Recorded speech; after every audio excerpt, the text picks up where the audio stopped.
Je mets les pieds où je veux, Little John. Et c'est souvent dans la gueule.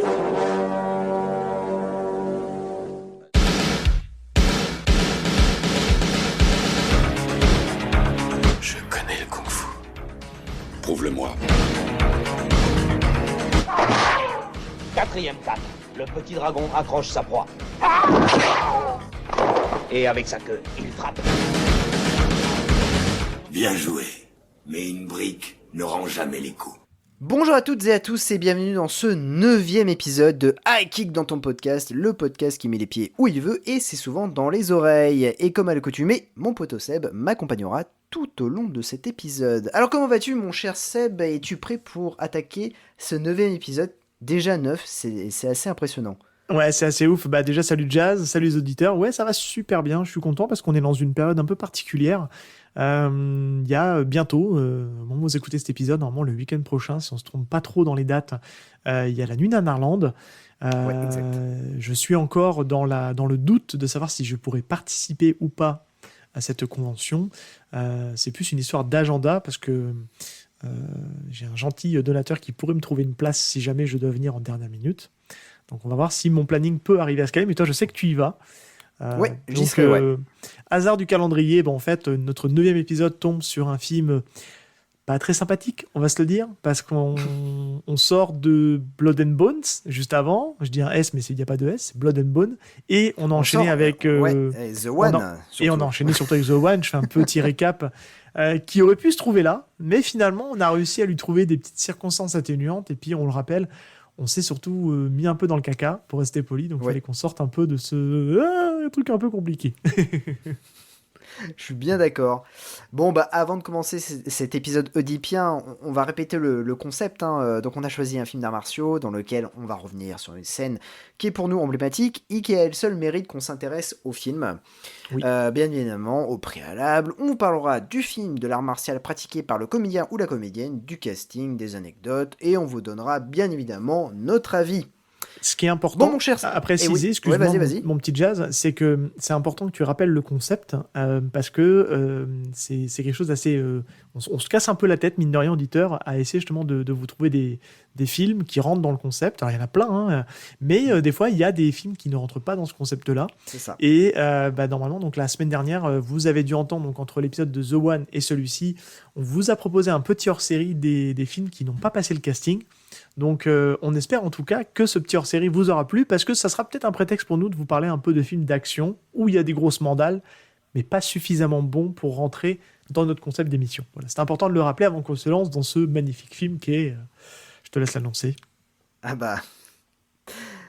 Comme tu le dis, nous sommes au 3e jour. Nous sommes à la 3e émission. 3e émission, c'est le jour du nanar. Et je vais te dire très franchement, je suis tout excité parce qu'on va parler d'un acteur emblématique qui a bercé en fait notre jeunesse dans les vidéoclubs. Non, ta jeunesse. Doucement, calme-toi. Ta jeunesse dans les vidéoclubs. On va parler de Don the Dragon Wilson et surtout on va parler du film Black Belt, aka Kickboxer Cop. Tout un programme. Et tout de suite, la bande-annonce. Rock superstar Shauna has a new fan. A lethal fan. With the calling card of death. I'm really scared. Now, only one man can protect her. Don the Dragon Wilson, world kickboxing champion and star of the best-selling action-adventure martial arts series of all time, Blood Fist. Blood Fist 2. And Blood Fist 3. He's back. In an all-new slam-bang adventure against his two most lethal enemies. I want her dead. Black Belt. Dawn is ex-cop Jack Dillon. Back to settle a personal score. You're pushing me down. So push back. Now, he must destroy his past to protect his future. Black Belt.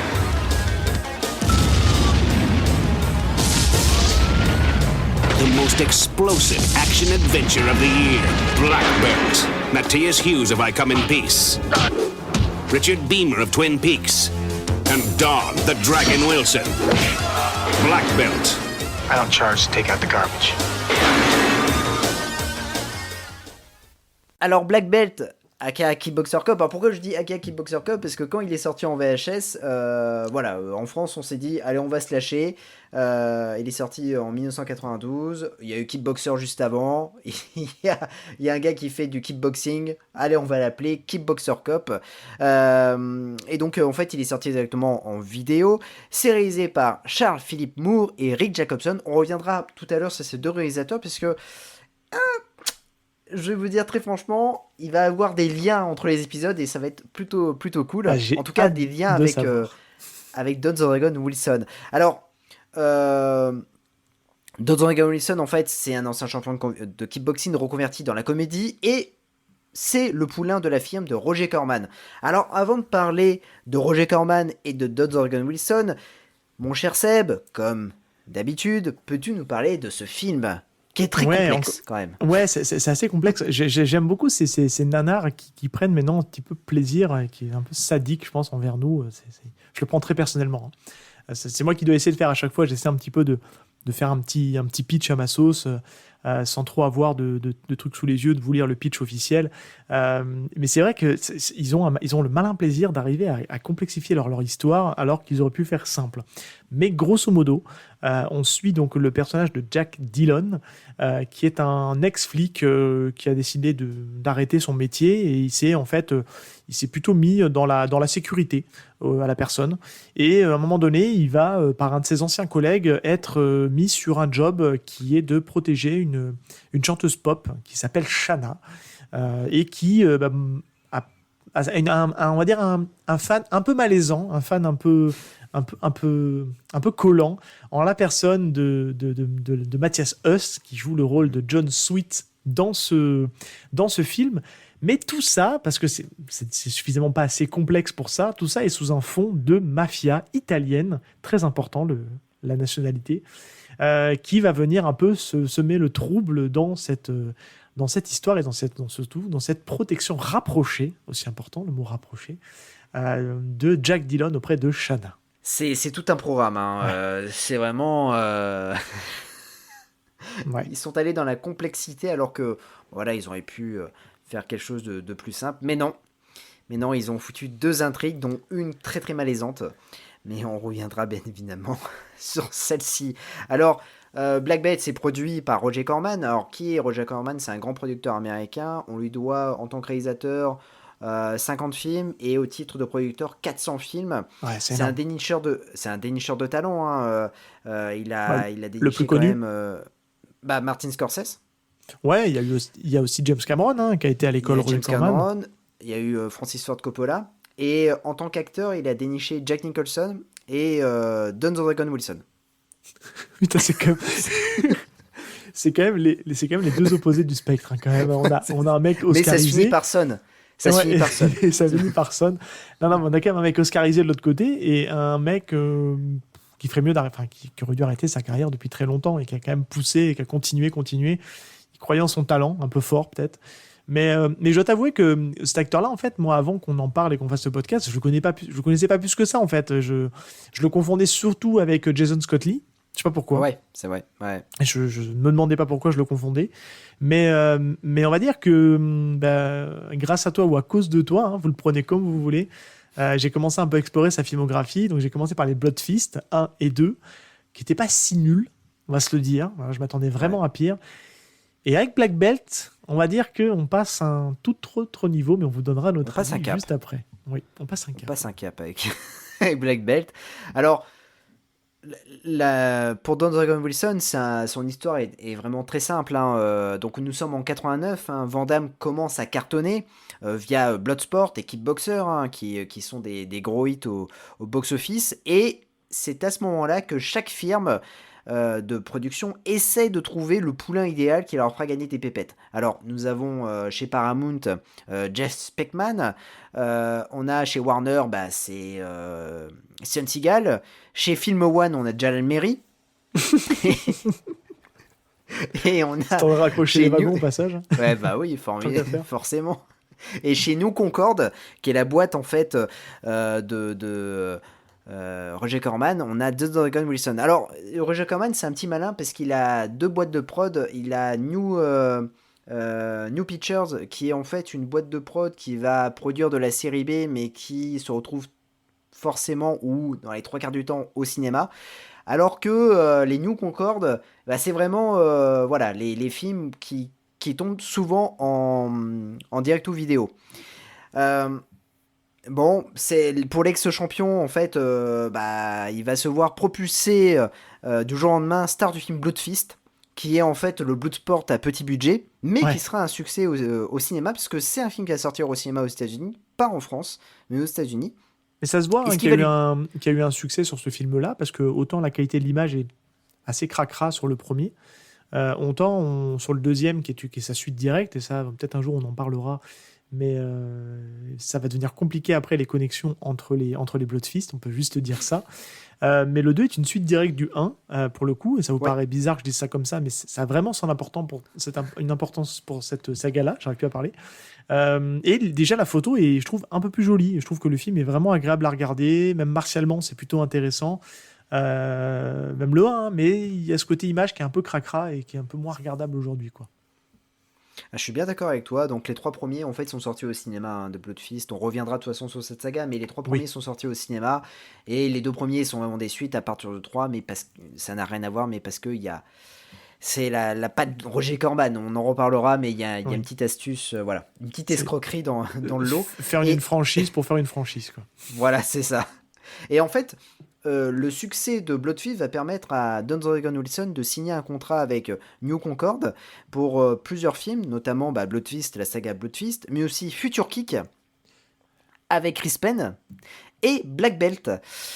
Alors, avec New Concorde, nous avons une filmographie un peu sécure, hein, mais ensuite, il va s'aventurer dans des productions un peu plus obscures, qui seront beaucoup plus compliquées à voir. Cependant, voilà, on n'oubliera pas son petit détour chez la PM Entertainment, qui sera plutôt efficace et lui permettra d'asseoir sa position de star de DTV. Mais c'est vrai que Don Dragon Wilson, c'est quelqu'un qui fait le bonheur des caches, hein, on peut le dire. Hein. Il y a tous ses films, il y a beaucoup de ses films. Et d'ailleurs, petite anecdote avant de passer sur ton sujet suivant, c'est que si vous le cherchez en DVD, faites bien attention, parce que il y a des... je ne sais pas si vous vous souvenez, on vous parlait d'un moment de Undefeatable, sa jaquette était sur un autre film qui n'avait rien à voir, de Cynthia Rothrock. On a un peu le même délire avec Black Belt, puisqu'on a un autre film Black Belt qui est un DVD blanc sur fond blanc avec Don Dragon Wilson qui donne un coup de pied en l'air, et c'est pas le même film, c'est un autre film, c'est pas celui-là. Et je me suis fait avoir la première fois avant de trouver le vrai Black Belt. En fait, ce qui s'est passé, c'est qu'il y a 2 éditions. Il y a une édition, alors je sais plus ce que c'est comme édition, c'est l'édition bleue, la véritable édition, qui est sortie en même temps que l'édition blanche, et l'édition blanche est Prism. Ce qui s'est passé, c'est que moi j'étais trop content d'avoir trouvé Black Belt. Je mets le film, et déjà il y a un gros problème, c'est que le film démarre, et il y a la moitié du générique qui est coupé. Donc j'ai même pas le titre du film. Et là je me dis, c'est quand même chaud tout ça. Je vois les 5 premières minutes du film, je me dis, il y a une couille quelque part, je ne reconnais pas du tout Don Dragon Wilson, c'est pas la même coupe de cheveux, c'est pas la même image, ça n'a rien à voir. Là ça se passe en Roumanie, Black Belt c'est censé se passer aux États-Unis, et parce que c'était Bloodfist 8 en fait dedans. Voilà. Ouais. Qui se passe quand même quelques années plus tard, hein, faut se le dire. Oui, c'est pas la même décennie, hein, je pense même. Je crois que c'est 2000, dans les années 2000, Bloodfist 8. Est-ce que tu peux nous parler rapidement de son art martial, mon cher Seb ? Est-ce que tu veux pas faire le tour avant du casting éventuellement ? Oui, bien sûr. Écoute, on peut parler du casting. Parce qu'en fait, il y aura pas 50 noms à donner. Je pense qu'on va s'attarder aux méchants. On va parler peut-être un petit peu de l'actrice principale du film, qui rapidement dessus. Et puis après, on parlera rapidement de son art martial et surtout son parcours de pratiquant d'arts martiaux. Carrément. Alors, ce qui se passe en fait au début de la carrière de Don Dragon Wilson, et ça c'est la méthode Corman, c'est qu'il va vendre le film. C'est pas il n'a pas confiance en son poulain, c'est pas ça. Mais il va vendre le film en disant, il y a Don Dragon Wilson qui est champion de kickboxing, et il va rajouter toujours des champions du monde d'arts martiaux pour en fait, pour rendre en fait le film crédible. Comme ça, les gens, quand ils vont louer la VHS, ils vont dire « Ah, ben les combats vont être crédibles », ce qui est totalement faux. Mais, du coup, dans Black Belt, Kickboxer Cup, il y a 12 champions d'arts martiaux qui sont présents. C'est l'argument commercial du DVD, quoi. C'est vraiment l'argument commercial du DVD. Et il y a un second argument commercial dans ce film-là.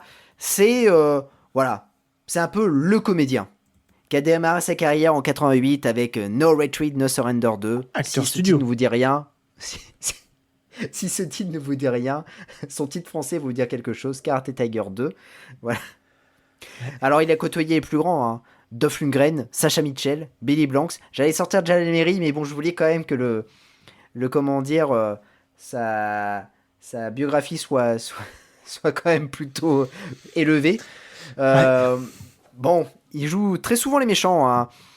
Alors, oui, il a une bonne tête de méchant, ça on peut pas lui reprocher. Ah ouais. Il a un physique assez fou quand même, 1,96 il doit faire plus de 100 kilos ce monsieur, puis il est musclé comme pas possible. Enfin, Ah ouais, il a une corpulence de dingue. Alors il sait pas se battre, hein, mais malgré sa corpulence, en fait, je pense que il arrive à nous faire croire. Enfin, les gens disent bon, c'est bon, il est musclé, il sait faire les arts martiaux, ce qui est totalement faux. Dans le film, je tiens à te le dire, ils disent que c'est un spécialiste des arts martiaux. Ça se voit sur les morts. Ça se voit. Mais je crois que lui, il croit encore. Il y croit encore aujourd'hui, ouais.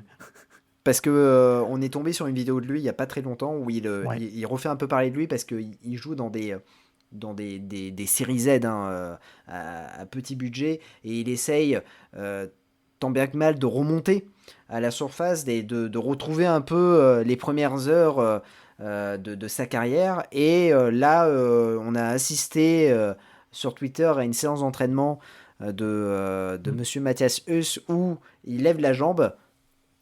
Et ben c'est compliqué, hein. Ça c'est il y a l'âge, hein, qui il a 64 ans, hein, quand même aujourd'hui. 64 ans, mais c'est quand même très compliqué et bon, non.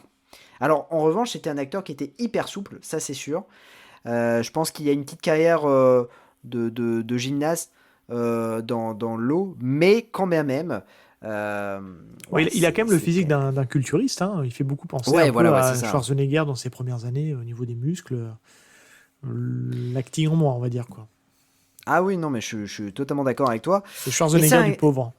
C'est le Schwarzenegger du pauvre. Avec des cheveux longs et blonds. c'est Schwarzy de Nice. Schwarzy de Nice, ouais. Mais de toute façon, on va en reparler parce que je pense que ce film-là nous donne tout l'étendue de son talent de comédien. Moi, si je dois, bien un jour, on le traitera peut-être, mais peut-être pas dans un format comme ça parce que j'ai beaucoup souffert. Mais il me semble que son premier rôle, c'est Karate Tiger 2. Ouais, c'est ça, ouais. Et il est en roue libre. On lui a déjà dit, fais ce que tu veux, quoi. Et il y a une scène, en fait, où il est en caméra de dessus, gros plan sur son visage, et il rigole comme une baleine à traîner, en fait, sa victime, parce que il joue un bourreau communiste, en fait, un bourreau russe, qui maltraite ses prisonniers. Et il joue comme une patate, et c'est à mourir de rire, en fait, ce passage. On le voit courir avec son regard de fou, avec ses gros yeux globuleux, là. C'était assez particulier, quand même. Ah, il est formidable. Et c'est quelqu'un qui croit vraiment à ses talents d'acteur. En tout cas, alors soit c'est la passion du cinéma, et on peut le comprendre, soit c'est quelqu'un qui pense vraiment que c'est un super acteur et qu'il a une grosse carrière. Après, c'est vrai, il a joué avec beaucoup de personnes, il a une carrière assez énorme. Il a même eu un passage au cinéma avec Dolph Lundgren où il joue le rôle du méchant dans Dark Angel. Mais c'est quelqu'un, je sais pas s'il est vraiment très sympathique dans la vraie vie. Je sais pas non plus, c'est une question que je me pose. Après, on y reviendra dans ce film-là. Tout n'est pas acheté dans sa performance, c'est con à dire, mais en fait, il y a un côté très bicéphale dans ce film, et on en parlera après quand je donnerai mon avis. Je vais pas trop me brouiller, mais c'était pas si nul en fait. Quand je disais pas si nul, c'est sur une échelle de films pas bons que j'ai regardé tous ces derniers jours pour préparer le podcast. Je trouvais que j'ai pas passé un si mauvais moment que ça en fait. L'heure et demie du film, c'est passé quand même très vite. À la différence d'un Virtual Kickboxing où pour la même durée, j'ai eu l'impression d'avoir un temps ressenti qui est multiplié par 2. On en parlera tout à l'heure, hein, parce qu'on va parler après surtout de la carrière martiale de Don Wilson. Et c'est vrai qu'il est, je sais pas, il est très étonnant ce film. Et voilà, bref, je m'arrête là. Et on va parler aussi un peu de l'actrice. Hein. Oui. Alors, c'est une actrice, elle s'appelle Deirdre Hadge. Oui.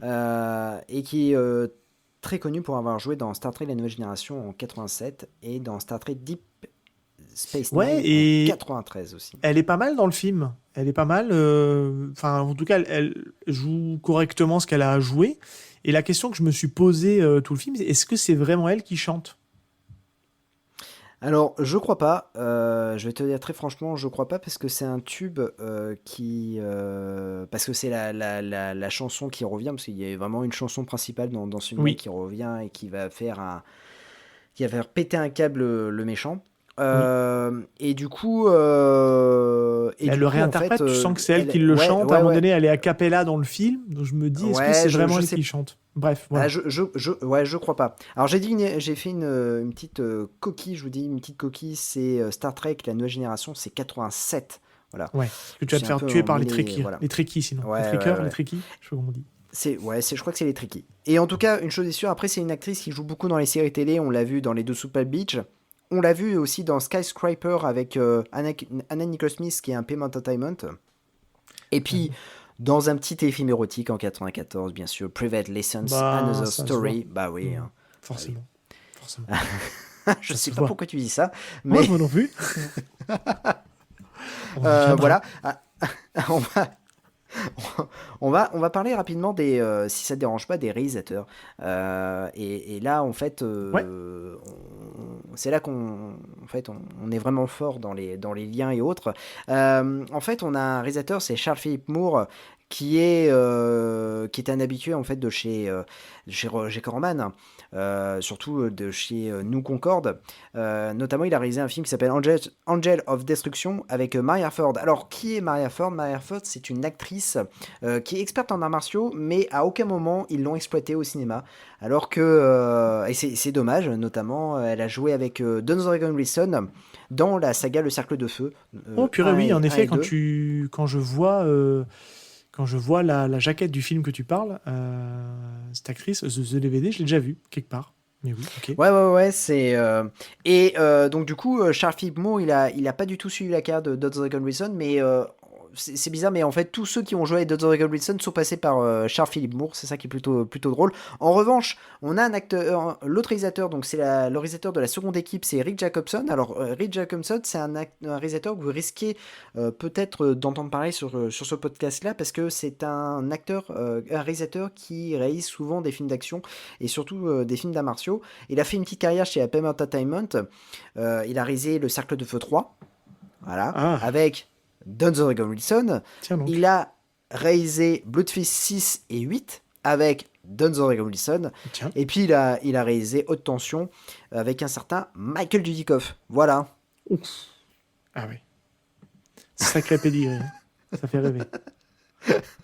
Non, mais en fait, je me pose la question de comment ils se sont répartis les rôles en fait dans la réal, parce qu'on a vraiment des fois l'impression d'avoir deux films en un.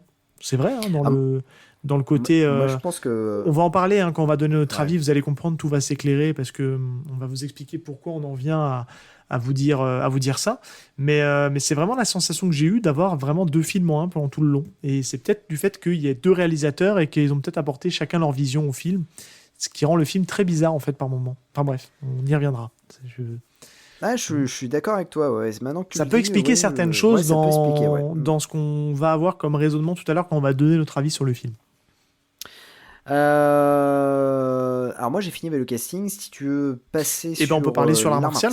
Ouais, complètement. Comment on va être amené à le retraiter dans le podcast ? On va simplement... Moi je vais parler plutôt de sa carrière de kickboxer, puisqu'en fait Don the Dragon Wilson est avant tout un pratiquant de kickboxing et a fait du kickboxing en compétition.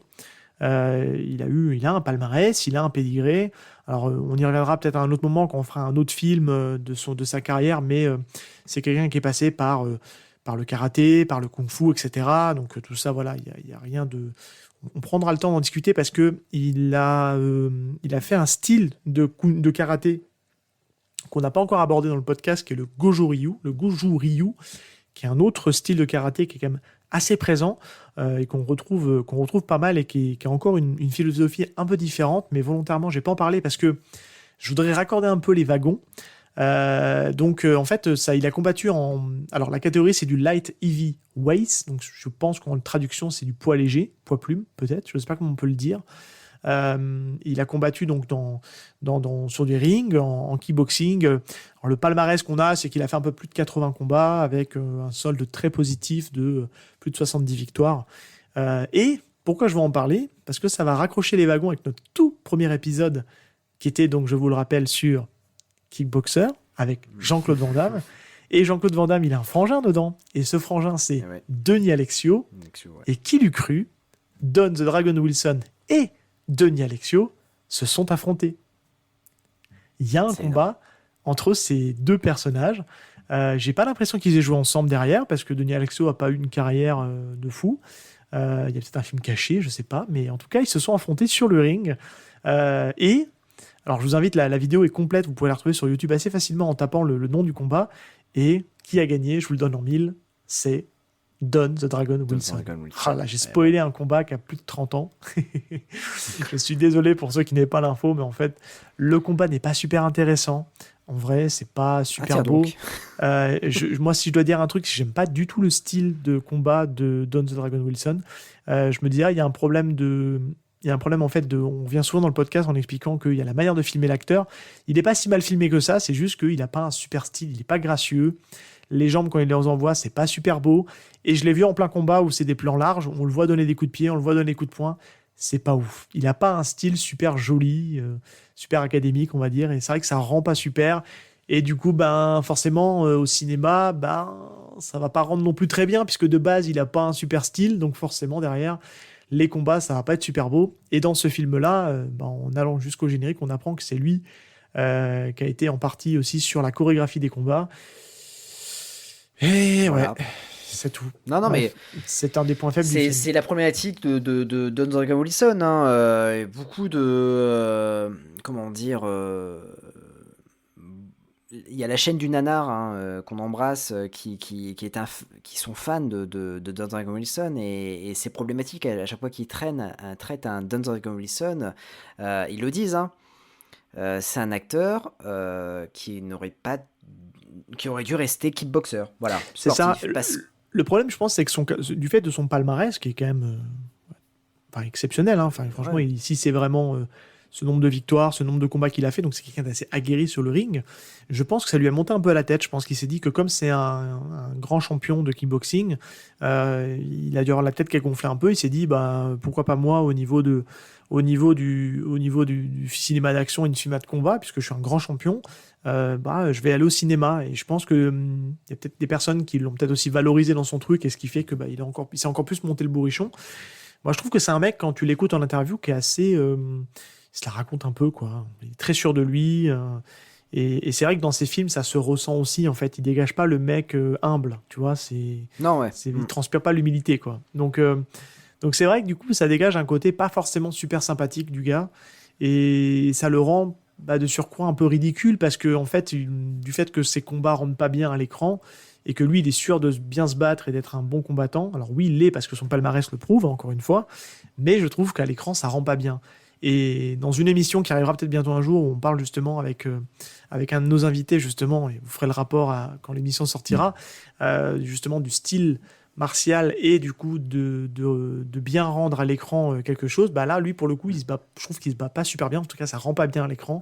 Et du coup, c'est pas plaisant à regarder. C'est plutôt laborieux, en fait. Ça donne un peu cette impression-là.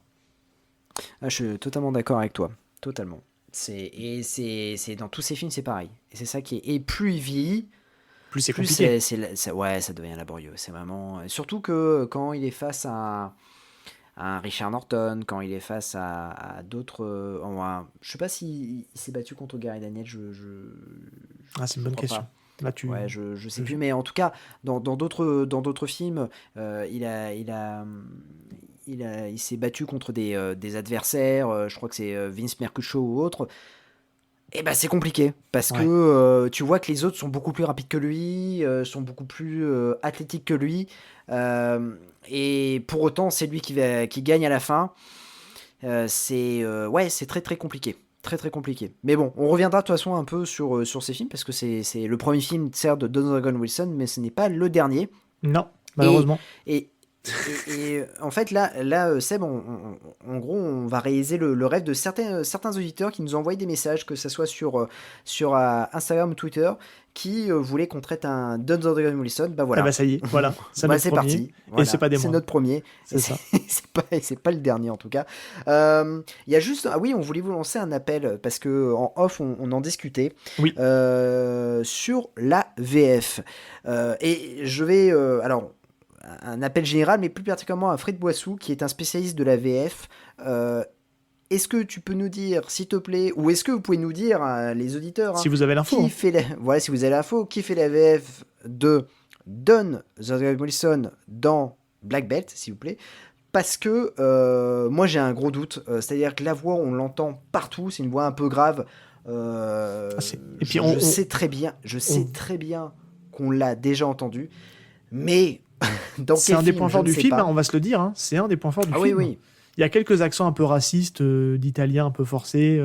Macche les spaghettis. C'est un peu ça. Hein, je force un peu le truc, mais ça reste quand même je trouve que ça reste un point fort du film, en tout cas. Est-ce qu'on passerait pas à notre avis ? Qu'est-ce que t'en penses ? Eh ben, on va passer à notre avis. Et une fois n'est pas coutume, je vais te laisser la main parce que je veux t'entendre en parler en premier. Et après, j'en parlerai. On va changer un peu les règles. Hein. Bah oui, carrément, il y a pas de souci. Écoute, moi, Black Belt, la première fois que je l'ai vu, j'ai pas trouvé ça très désagréable. On va dire, j'ai été un peu perturbé par l'intrigue, une des deux intrigues. L'intrigue mafieuse ne m'a pas trop perturbé. C'est plutôt l'intrigue Oedipien qui m'a un peu plus perturbé, et de voir en plus Matthias Huss dans ce rôle de serial killer. Bon, on passera. Pour autant, après, attention, en ayant vu beaucoup de Don Dragon Wilson... T'es un peu le spécialiste, ouais, c'est vrai. Ouais. Je trouve que c'est un de ses meilleurs. Voilà. Complètement. C'est un peu le haut du panier. Je suis d'accord avec toi, alors j'en ai pas vu beaucoup, mais je suis complètement d'accord avec toi. En fait, c'est un film, quand je l'ai lancé, je me suis dit, mais il est pas nanar, en fait. C'est peut-être certes un mauvais film, mais tout n'est pas acheté.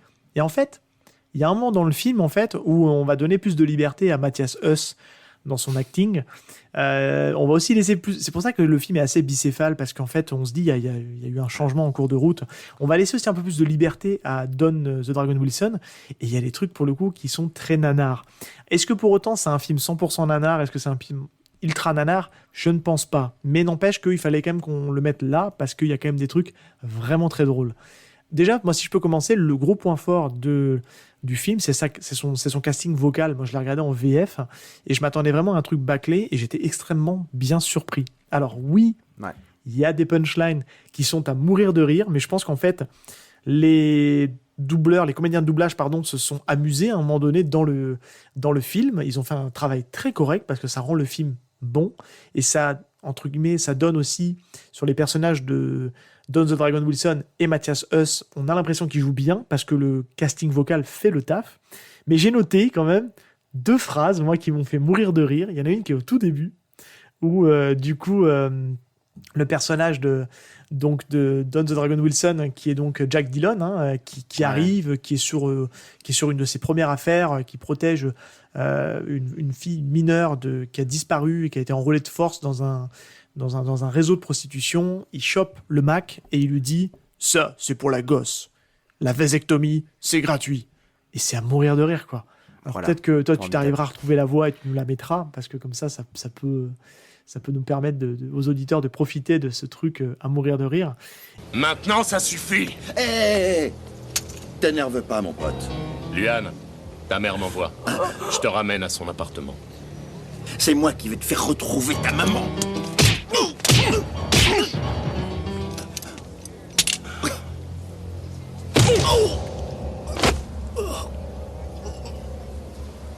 Le nez pété, c'est pour la gosse. La vasectomie, c'est cadeau. Et la deuxième, que j'adore, on la doit au chef des mafieux, dont son nom m'échappe. D'Angelo, voilà, c'est ça, c'est D'Angelo, le boss des mafieux, qui dit « Je te mets un 6,35 dans le cul et pan dans les amygdales ». Et ça, c'est Voilà, à formidable. mourir de rire. C'est génial. C'est génial. Alors là, maintenant qu'on en parle, j'ai un doute. Est-ce que c'est le mafieux qui le dit ou est-ce que c'est encore une phrase de Don the Dragon Wilson? Mais en tout cas, je te mets un 6,35 dans le cul et pan dans les amygdales. J'ai éclaté de rire parce que je trouve que c'est culte en fait comme phrase. Et en tout cas, voilà, je trouve que le casting vocal est bon et le début du film est super parce qu'en fait, on suit en fait l'enquête du personnage de Jack Dillon qui va un coup chez les mafieux. On sent qu'il y a une histoire de comment dire, il y a un passif entre D'Angelo et Don the Dragon Wilson. Je trouve que la musique elle est super. Enfin moi c'est une musique très ancrée dans les années 90, mais j'aime beaucoup le thème musical. Il passe super bien. Et il y a un moment donné où on commence à avoir Matthias Huss qui commence à prendre un peu plus d'importance. On le voit au début. Et au début, c'est pas mal. Il dissout toute une partie de personnes. On sait pas trop pourquoi. Il tue des gens, puis après il assassine froidement une prostituée qu'il laisse morte sur le lit. Et tout ce passage-là, on se dit waouh, purée, c'est pas si mal en fait. Et puis c'est après que il y a un virage et que ça commence un peu à partir un peu en cacahuète. Et là, je vais te redonner la main parce que c'est tout le côté de mommy issues, les problèmes oedipiens que tu nous as lancés au début, qui rendent le truc un peu cringe et un peu nanar quand même.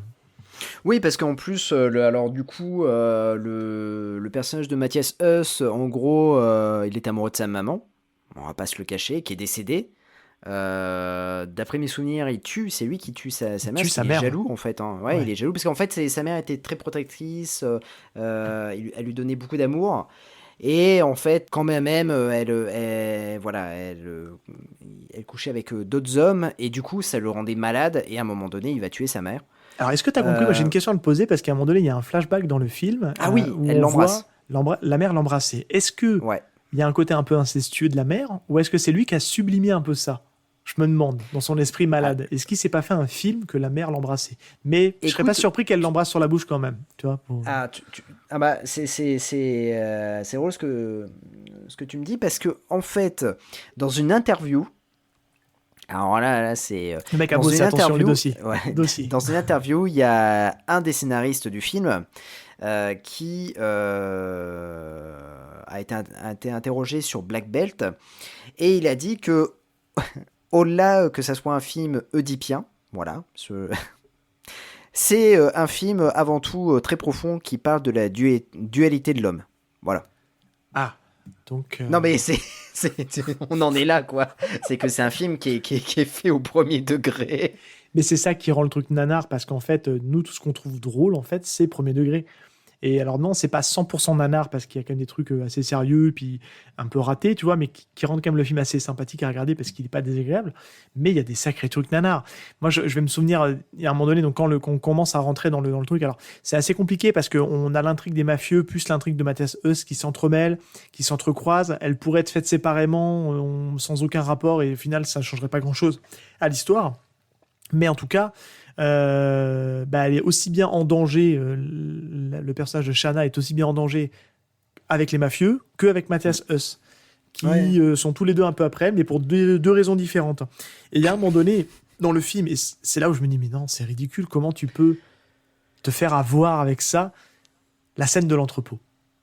La scène de l'entrepôt, il y a un moment donné, donc Jack Dillon et Shanna qui fuient les mafieux, qui leur courent après, qui leur tirent dessus. Bon, petite mention pour les cartons vides qui sont censés être pleins, mais on voit comme ils tombent comme n'importe comment. On se dit, non, ils sont vides, arrêtez de nous prendre pour des cons, mais ça, à la limite, c'est pas très grave. Et il y a quand même un budget. Il y a un budget parce qu'en fait, on voit les impacts de balles. C'est-à-dire, et vous allez comprendre pourquoi je dis ça, parce que quand ils tirent dessus, le bruitage est pas si mal. Là, on voit les impacts, on voit le sang gicler, tout ça. Enfin, c'est plutôt bien foutu. Et à un moment donné, Jack se retrouve nez à nez avec un des mafieux. Le mafieux tire. Des gens se demandent comment il fait pour le louper. Et ce mafieux s'écroule. Enfin, Jack s'écroule dans les cartons. On le pense mort. Mais sauf que il n'y a aucun impact sur son corps. Et en fait, c'était une feinte. Jack a feinté le mafieux. Il a fait semblant d'être mort pour se relever et l'achever et le tuer. Mais c'est complètement con parce qu'en fait, ils sont face à face littéralement tous les deux. Ils se tirent dessus. Don the Dragon Wilson feinte la mort hein, et se relève pour le tuer. Et le mafieux tombe dans le panneau. Et c'est complètement con parce que nous, en tant que spectateurs, on peut se dire éventuellement, oui, ils n'ont pas de budget, donc en fait, il n'y a pas d'impact de balle, donc on pourrait croire que, tu sais, il y a toujours cette histoire entre Ouais, bien sûr. Mais là, en fait, non, on nous montre dès le départ que les impacts de balles sont réels, on les voit, les personnages meurent avec le sang qui gicle et compagnie, et là, il n'y en a pas. Donc en fait, c'est pas une histoire de budget, c'est vraiment que le mafieux est complètement con, quoi, et ça marche pas, en fait.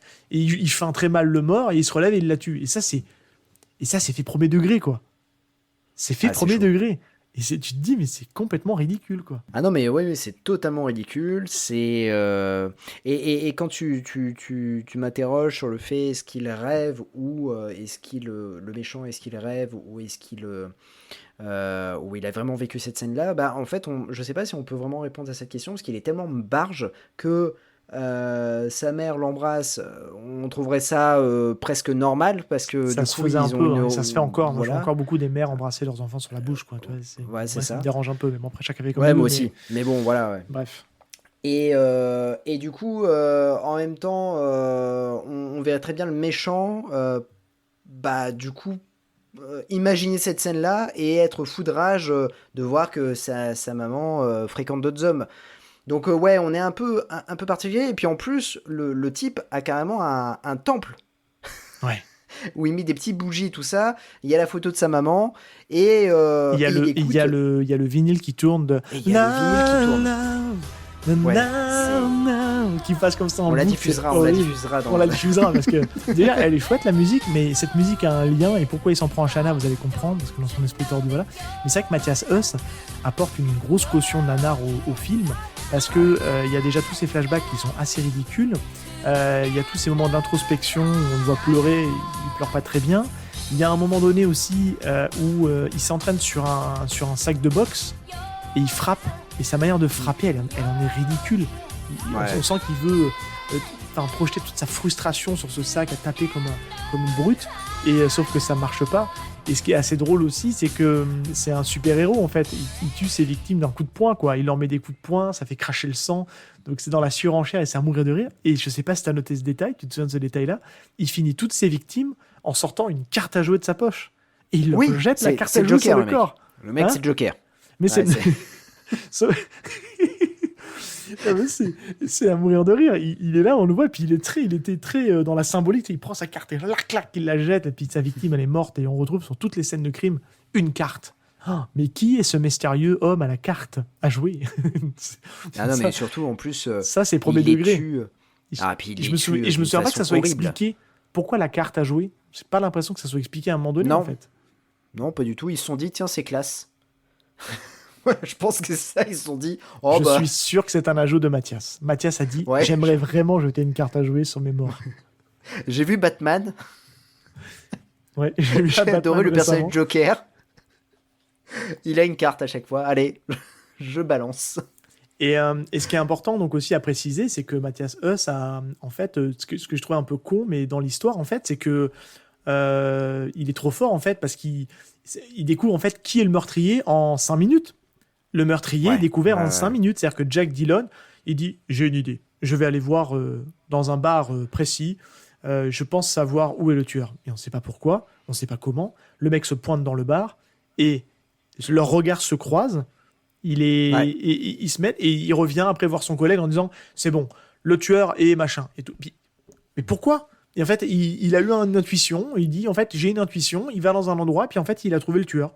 Et voilà. Et c'est réglé littéralement dans les 5 premières minutes, quoi. Dans les 5-10 premières minutes, on sait déjà parce qu'il y avait un espèce de mystère sur qui est le tueur. C'est un expert en arts martiaux, tout ça.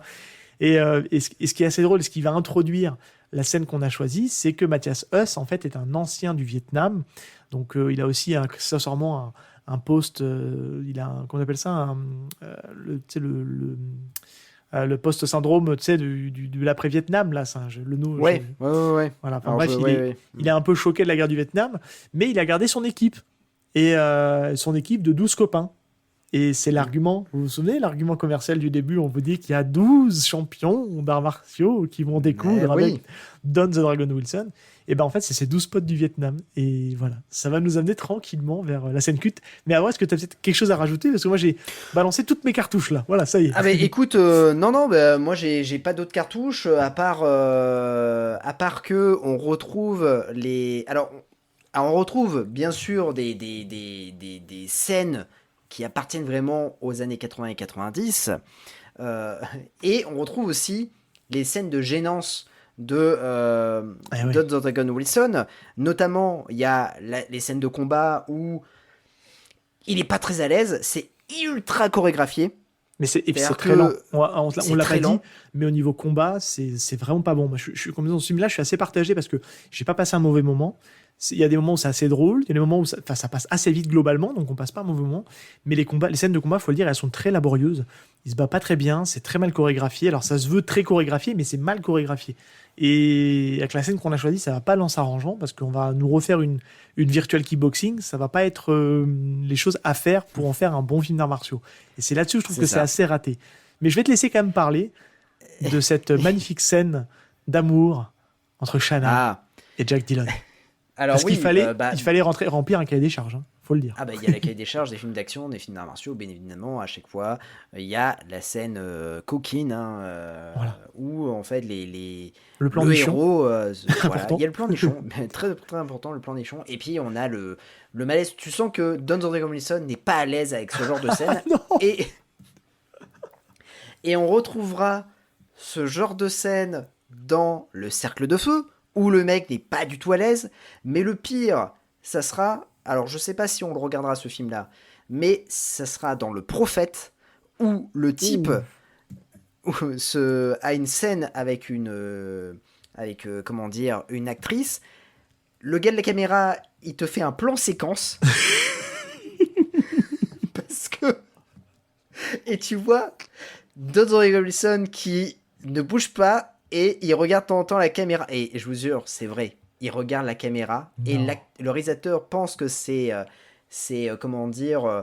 super réalisateur. Il te fait un plan séquence sur une scène de cul. Et l'actrice se déshabille. Et Don the Dragon Wilson reste, mais avec sa serviette de bain pendant toute la scène. Est-ce que tu voudrais dire que Don the Dragon Wilson a été précurseur sur le brisage du 4e mur? C'est ça que tu es en train de me dire? Non mais oui, parce que la scène en plus elle dure longtemps. Et tu vois la détresse sur le visage de Don the Dragon Wilson qui ne sait pas ce qu'il a à faire. C'est-à-dire qu'on lui a pas indiqué. Je pense que le réalisateur a dit éclatez-vous. L'actrice, elle, s'est dit bon, je suis actrice, je vais essayer de faire ce que je peux. Et Don the Dragon Wilson est totalement figé et lui ne sait pas du tout ce qu'il a à faire. Et là, il est paniqué et à un moment donné, il jette un petit coup d'œil à la caméra en disant « Mec, tu me fous dans la merde, arrête avec ton plan séquence. » Aïe, aïe, aïe. Non, mais on voit qu'il est pâteau en fait. C'est un peu ça le terme, c'est que il joue pas très bien et encore une fois, heureusement que la VF rattrape un peu le tout parce que je l'ai pas regardé en VO, mais ça doit être catastrophique en VO. Il doit jouer comme une grosse patate et c'est encore une fois comme on dit, c'est les personnages sont très caricaturaux, ça on l'a pas dit aussi, c'est des mafieux très mafieux. D'Angelo, pour montrer que c'est un mafioso italien, il faut la fameuse scène où il est tout seul à table en train de manger son plat de spaghettis. On n'en a pas parlé non plus. Non, mais le film n'a aucun respect, franchement. Mais au bout d'un moment, Don the Dragon Wilson a tendance à vite lâcher la chemise, quand même. Oui. Donc, il se met torse nu, et on va dire que c'est pas le mec le plus musclé du monde. Il est quand même assez fluent. Et ce qui est assez cata, et ça on y reviendra avec la scène qu'on a choisie, il y a quand même une différence de gabarit, et on l'a répété assez souvent. En combat, c'est ultra important quand même d'avoir des poids similaires pour être crédible dans les combats. Enfin, on a l'impression que c'est un moustique qui va aller piquer le tigre, quoi, et puis qui n'arrivera pas à faire tomber le tigre. Enfin, bref. Mais en tout cas, voilà, ça vaut quand même le coup de le regarder parce que c'est pas le film le plus mauvais de Don the Dragon Wilson et c'est peut-être son plus accessible, je trouve. C'est peut-être celui qui est le plus. La photo, elle est plutôt sympa. C'est un bon film des années 90. Le doublage est correct. Donc ça reste un film quand même plutôt sympa à regarder. Je suis pas en train de vous le survendre, attention. Mais voilà, en tout cas, Vous avez notre avis un petit peu, un peu contrarié, mais en tout cas, voilà, ça vous donne en tout cas une idée de ce film. En tout cas, une chose est sûre, c'est que tu me fais rappeler quelque chose. Il y a quelque chose dans une étape dans le cahier des charges de Don Dragon Wilson, c'est qu'il est torse nu. Voilà. À n'importe quel moment, il fait moins 4 degrés, il se mettra toujours torse nu. Il faut qu'il Voilà, monte c'est ses important. pecs. Voilà. Es-tu prêt, mon cher Seb ? Oui, je suis prêt. Eh ben, passons de suite à la scène que l'on a choisie. Alors, Tu vas m'envoyer la on a patate choisi. chaude, je sais pas, ou non, je sens que tu vas m'envoyer la patate chaude de décrire la scène, n'est-ce pas? Oh, Ou tu te écoute, sens de le faire? Je peux commencer. Allez, Vas-y. Je peux commencer. Alors, on est à la fin du film, où Oui. l'héroïne est kidnappée par Matthias Huss. Et du coup, alors il faut dire que Don the Dragon Wilson vit dans son dojo. Oui. Voilà. Complètement. Ça, c'est une chose importante. Il a plein de photos de lui. Ça aussi, c'est important. C'est ça. Il a plein de photos de lui. Et ça aussi, c'est important de le dire. Il a une belle photo en noir et blanc. C'est bon. Non, mais ouais. il s'aime. Il s'aime. Et du coup, il veut aller sauver sa copine parce que juste avant, il a couché avec elle et il se dit franchement, je vais aller la sauver parce que c'est une potentielle copine. Alors on y va et il va se rendre compte que son dojo est rempli de 12 champions. Qui sont accessoirement, comme on l'a dit tout à l'heure, parce que je l'ai posé là sans vous l'expliquer, mais qui sont donc les copains du Vietnam. Ouais. Du personnage de Matthias Huss et qui accessoirement on va se dire cautionnent complètement les déviances de leurs potes c'est ok que le mec aille mettre à l'étage la nana qui a l'air pour lui être sa mère de substitution, parce qu'en fait on l'a pas dit, mais Matthias Huss, comme elle chante la chanson de sa mère, oh là là, putain, j'ai dévoilé le plot twist, je suis désolé, je vous ai dévoilé le retournement du film, excusez-moi, pardon, mais en tout cas voilà, comme en fait il l'associe à sa mère, il l'enlève et il est prêt à la séquestrer pour la sacrifier, etc. Et forcément ses copains ils cautionnent et ils sont là pour faire barrage à Don the Dragon Wilson. Et alors là, ce qui est plutôt drôle, c'est que en fait, quand on a 12 champions du monde d'arts martiaux, on se dit, ça va envoyer du boudin. Sauf que c'est chorégraphié par Don the Dragon Wilson. Et que, du coup, on va se rendre compte que ils sont pas si bons que ça, les mecs. Et qu'ils tapent, ils tapent très lentement. Alors, je pense qu'il y a des très très vieux champions d'arts martiaux. Parce qu'il y en a, ils ont pris un peu d'âge et de surpoids. Ils sont un peu en surpoids. Ils ont perdu un peu de flexibilité dans les jambes. Mais c'est dingue parce que le générique du début... ils te disent tous les pédigrés de chaque champion, quoi. Le nombre de champions, champion de karaté Shotokan, de kickboxing dans telle catégorie de poids, etc., etc. Mais c'est une catastrophe, cette première partie, parce que on l'a pas dit, mais le combat est en 2 parties. Il y a d'abord le 1 contre 12, et ensuite, après, on a le combat final. C'est le meilleur. Le Après, boss c'est le ultime. meilleur. Mais ce combat-là ne tient pas ses promesses. Très mal chorégraphié, très mal filmé. C'est lent. Des fois, on se plaint que les films sont accélérés. Mec, t'aurais dû accélérer au montage pour que ça soit plus sympa. Les coups de poing vont à 2 à l'heure, les clés vont à 2 à l'heure, les coups de pied vont à 2 à l'heure. C'est une catastrophe. Et les mecs attendent sagement sur le côté pour l'attaquer chacun son tour. Oui, tout à mais fait. Pourquoi vous l'attaquez pas tous en même temps? C'est tant qu'à faire. Mais c'est qu'en fait, il a pas les capacités pour répondre sinon. Mais il y a rien qui va dans cette scène. Tout est lent. On a l'impression que tout est au ralenti. Il anticipe les coups. C'est une catastrophe. Mais mec, t'es pas omniscient, quoi. Tu peux pas savoir ce que les mecs vont faire comme coup, normalement, même si c'est chorégraphié, qu'on sait que c'est un film. Mais il y a rien qui va. C'est mauvais. Ne chorégraphie plus les combats. C'est pas bon. C'est nul. Moi, il y a 2 trucs qui m'ont choqué. Seulement 2. Non, il y a quand même deux trucs qui m'ont choqué. Première scène un peu choc, c'est quand ils se mettent tous sur lui, il est un peu prisonnier, et là t'as un mec en marcel qui va lui donner des coups de poing dans le visage, et le mec, tu sens très bien qu'il met pas toute son explosivité. Ah non, pas du tout, non.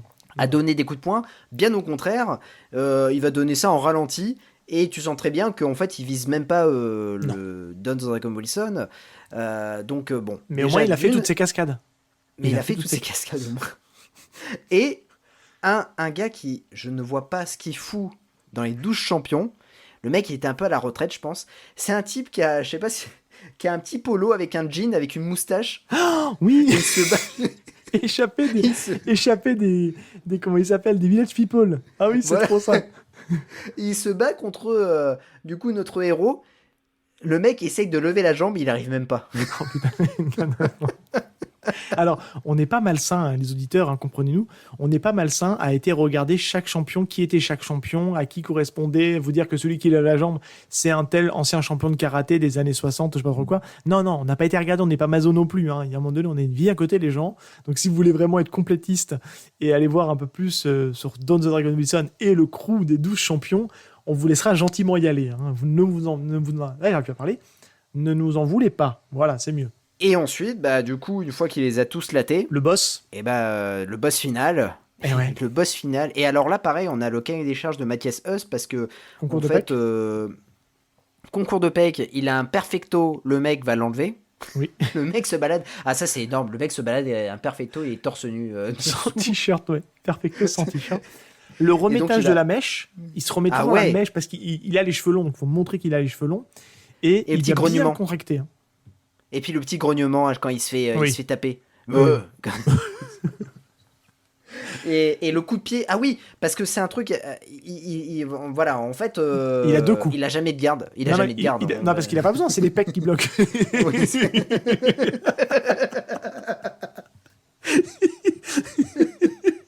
Les pecs sont tellement énormes qu'ils bloquent tous les coups. Mais c'est une catastrophe. Mais le mec a deux coups. Il a une patate Ouais. de forain, une dans la tête et une dans le corps en remontant. Et il a un coup de pied circulaire qu'il envoie, mais n'importe comment.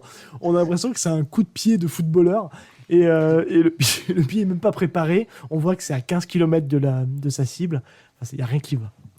Ah non, et aussi le pas chassé. Tu sais, à un moment donné, il se croit à l'escrime. C'est-à-dire que il se met en garde et hop, il fait un petit, Mais oui, un bah, petit pas en arrière. C'est pour il montrer sautille. qu'il a une garde de combattant, quoi. Tu vois, je suis un expert Oui, c'est des arts ça. martiaux. N'oubliez pas, je suis un expert des arts martiaux. Non, et ce qu'il n'a pas dans ce combat, on va se le dire, c'est que vu le gabarit de Mathias Huss, il met une gifle à Don Dragon Wilson et c'est terminé. On n'en KO, parle plus. c'est KO. Surtout que tous les adversaires qu'il a rencontrés jusqu'à présent, il les a tués en un coup. Et là, bon, ce qui est crédible, c'est qu'entre guillemets, il dit à un moment donné, je sais pas si tu te souviens, il me dit, je l'attendais. C'est peut-être l'adversaire le Ouais. plus dangereux que j'ai jamais rencontré. Ouais. Mais non, il Non, n'est pas dangereux. non. Il est nul. Tu lui mets une gifle, il s'écroule. Vous avez 40 kilos d'écart, les gars. C'est un poids plus, mais lui, c'est un poids lourd. Il doit faire 120 kilos. tu lui mets une gifle, et il fait 2 tours dans son calbut et c'est terminé. Mais non, les coups de Don the Dragon Wilson lui font mal. Mais non, c'est pas crédible parce que le combat, il n'est pas crédible et ça ne marche pas parce que c'est mal chorégraphié. On nous fait croire qu'il lui fait mal. Mais non, c'est pas possible. Pas avec le coup que tu lui mets, tu peux pas lui faire mal. On peut le croire des fois que des petits gabarits arrivent à venir descendre un gros gabarit parce que il tape au bon endroit et machin. Mais non, là, il lui met des coups dans le visage, il lui met des coups dans le corps. Il tape pas les points faibles à aucun moment. Et c'est une non. catastrophe. Parce que le mec, il a un coup, il fait 3 fois celui de Don Dragon Wilson. Il a des trapèzes, laisse tomber, des pecs de ouf. Il peut pas être entre guillemets touché par l'impact des coups de Don Dragon Wilson. Et ce qu'il faut dire aussi, c'est qu'il a une fin des plus ridicules. Parce qu'à un moment donné, Ah, ils se sont dit, et si on passait au sabre? Ouais. Donc, sauf que alors attends, Mathias Huss sort son sabre, son katana, parce que c'est un expert en arts martiaux, hein. N'oublie pas, hein, expert en arts martiaux, katana. Et Don the Dragon Wilson, il n'a pas de katana. On pouvait croire à un moment qu'il allait prendre un katana, parce qu'apparemment il y a des katanas dans le dojo, mais non, il a pris le fourreau. Et avec le fourreau, il arrive à Il arrive à contrer. désarmer. Voilà, il arrive à désarmer. Non, mais- Et la fin, elle est ridicule parce qu'en fait, c'est l'actrice donc Shanna qui revient à ce moment-là, qui Ouais, sort ouais, de sa léthargie, qui attrape le katana et en fait, dans un ultime coup de pied, il le pousse et le Mathias Huss vient s'embrocher sur le katana et c'est terminé. Don the juste Dragon avant, Wilson a gagné. ouais, mais alors juste avant, moi, il y a un truc aussi qui est assez impressionnant. Et il y a peut-être un faux raccord, c'est que Mathias Huss envoie une patate de forain à Shanna. Oui, mais oui, Ouais. mais oui. Et elle a aucune égratignure. Non, elle a aucune égratignure et puis elle se relève. Elle se relève, hein. Franchement. Attends, on a oublié un élément crucial du combat. Mathias Huss part avec un handicap. Attends, c'est quoi déjà Il se coupe l'annulaire. Juste avant. Mais oui. Il se coupe l'annulaire en mémoire de maman parce qu'il est sur le point de communier avec Shanna et il se brûle le doigt pour cautériser la plaie. Et puis derrière, il est opérationnel pour aller se bagarrer avec Don the Dragon Wilson parce que c'est un expert en arts martiaux, on n'oublie pas. Et c'est un retraité du Vietnam. Donc s'il a fait le Vietnam, c'est quelqu'un qui est insensible à la douleur, quoi. Non, mais il n'y a rien qui va. Et c'est là qu'en fait le film prend tout ce côté nanar. C'est ce côté, c'est l'enchaînement de trucs invraisemblables et qui fait que ce film est par moments vraiment très drôle, quoi. Vraiment très drôle. J'avais oublié cet handicap-là, mais ouais, c'est vrai qu'en plus, sur son temple, il met le doigt, ouais, c'est vrai. Et ce qu'il faudra noter, c'est que c'est quand même un gros loser, Jack Dillon, parce que il reste entre guillemets avec la meuf, mais elle le prend juste par défaut. Parce qu'en fait, on l'a pas dit, mais elle préfère rester avec son copain violent qui lui met des gifles. Et non, c'est normal, il est un peu stressé, donc j'accepte qu'il me mette des gifles, quoi. Tout va bien. Quoi. Donc voilà. Et puis elle lui dit, à la fin, la dernière réplique, c'est je suis perdu, Jack. Et lui, il fait c'est pas grave, on peut quand même essayer. Voilà, ça se finit comme ça le film, et voilà, c'est the end. Eh bien, écoute, mon cher Seb, nous sommes arrivés à la fin de cet épisode. On a fait longtemps, Black Belt, un peu plus longtemps que d'habitude. Mais je remarque un truc quand même, c'est qu'on passe toujours beaucoup de temps sur les nanars. Sur les nanars, parce qu'il y a plein de choses à raconter, et on se marre tellement en fait à décrire les trucs. C'est vrai, on passe plus de temps sur ces films-là, et après, il faut se le dire un petit peu, c'est aussi un épisode un peu spécial, parce qu'on s'est dit, il faut qu'on trouve un truc assez emblématique aussi en termes de nanar, en termes de films un peu rigolos, parce que on tombe dans la période de Nanarland. Et on s'est dit, on peut le dire un peu en off aux auditeurs, on a longtemps hésité avec des grands classiques de Nanarland, type Samurai Cop, Ninja Exterminator. Comment tu dis donc, New York Ninja. New York Ninja, voilà. Et on s'est dit, non, on va pas les aborder maintenant, tu vois, on se laisse garder un peu pour plus tard. Et on s'est dit, on va prendre celui-là parce qu'il y a quand même pas mal de combats. Et puis le film est quand même assez drôle. Mais en tout cas, voilà, c'était dans une errance de films très compliqués à voir. Celui-là est venu un peu comme un rayon de soleil. C'est dur de le dire. Ah ouais, non mais c'est très beau ce que t'as dit en tout cas. C'est beau. Hein. Don the Dragon Wilson a été mon rayon de soleil. Voilà, c'est ça. C'est magnifique. En tout cas, merci beaucoup de nous écouter. C'est vraiment chouette de nous laisser des petits commentaires et tout ça. C'est vraiment sympa. N'oubliez pas 5 étoiles sur toutes vos plateformes de podcast afin qu'on soit référencé. On se retrouve bien évidemment, mon cher Seb, dans 15 jours pour un nouvel épisode. On tient d'ailleurs surtout à vous remercier d'être de plus en plus nombreux, hein, mine de rien, à écouter ce podcast. Franchement, c'est cool. Ça nous motive à en faire. Et d'ailleurs, on vous a mis à contribution pour l'épisode de la semaine prochaine. Mais c'est vrai. Qui est notre 10e épisode. Et c'est là qu'on peut le dire, c'est qu'on a décidé de marquer le coup tous les 10 épisodes. Au même titre que tous les 3 épisodes, on fait un nanar. Là, tous les 10 épisodes, on décide de faire un gros film. Un gros film. Ouais, c'est vrai. Et on vous a mis à contribution entre Ip Man, entre Feu du Dragon, Karate Kid et Tortue Ninja. Et on peut le dire. Bah oui, c'est Tortue Ninja qui a remporté haut la main. Et j'ai hâte d'en parler. Ah ouais, moi aussi. Vraiment très hâte d'en parler. J'ai très hâte. Ouais. Il y a plein de choses à dire. Je peux vous dire qu'on a pas mal potassé le sujet, surtout moi de mon côté, parce que je me suis refait tous les comics classiques. Et il y a plein de choses à dire, et il y aura plein de choses positives à dire sur ce film-là, parce que ça reste une super adaptation. Et niveau martial, on en a aussi un peu pour notre argent, donc ça va être très très cool de parler de Tortue Ninja, j'ai très très très hâte. Eh bien très bien, on se retrouve dans 15 jours pour le 10e épisode. On vous embrasse. À très vite. Salut. Allez, ciao tout le monde. I didn't know the time or place, but I knew someday I'd find